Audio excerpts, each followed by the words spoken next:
అందరికీ నమస్కారం. PHC Ahobilam, PHC Narsapuram 2020 నుంచి 2023 సంవత్సరం వరకు పాస్ అయిన శాలరీ బిల్స్ ఏవైతే ఉన్నాయో కొన్ని ఫేక్ శాలరీ బిల్స్ సృష్టించి సుమారు 1,16,000 రూపీస్ విత్డ్రా అయినట్టుగా డిసెంబర్ 2025 ఆడిట్ అకౌంటెంట్ జనరల్ గారు చేసిన ఆడిట్ లో తెలిసి డిస్ట్రిక్ట్ ట్రెజరీ ఆఫీసర్ గారు మనకి కంప్లైంట్ ఇవ్వడం జరిగింది. దీని మేరకు 136/25 Allagadda rural police station limits లో కేసు నమోదు చేసి ఇందులో ముద్దాయిలుగా ఎవరైతే ఈ బిల్స్ పాస్ చేశారో కన్సర్న్ సీనియర్ అసిస్టెంట్, సంబంధిత మెడికల్ ఆఫీసర్స్ పైన మనం కేసు నమోదు చేయడం జరిగింది.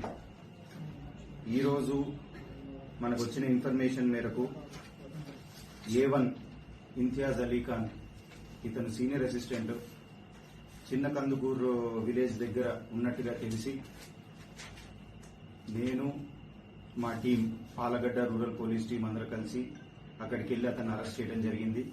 అతన్ని అరెస్ట్ చేసి అతని దగ్గర ఉన్న ల్యాప్టాప్, ఈ శాలరీ బిల్స్ ఏవైతే అతను క్రియేట్ చేశారో దానికి యూజ్ చేసిన ల్యాప్టాప్, అలాగే ఈ బిల్స్ పాస్ చేయడానికి యూజ్ చేసిన కొన్ని ఫింగర్ ప్రింట్స్, అతని మొబైల్ సీజ్ చేయడం జరిగింది.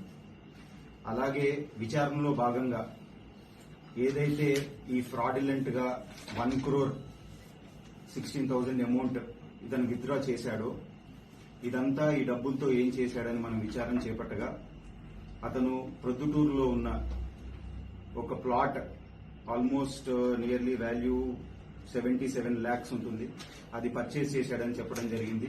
దానికి సంబంధించిన ల్యాండ్ డాక్యుమెంట్స్ కూడా సీజ్ చేశాము. So based on accused confession మేరకు ప్రొద్దుటూరులో ఉన్న అతని హౌస్ కూడా సెర్చ్ చేసి ఇంకేమన్నా ఎవిడెన్స్ దొరుకుతాయని కూడా మనం చూశాము. అక్కడ ఏదైతే ఈ అమౌంట్ తో ఇతను పర్చేస్ చేసిన ల్యాండ్ డాక్యుమెంట్స్ కూడా సీజ్ చేయడం జరిగింది.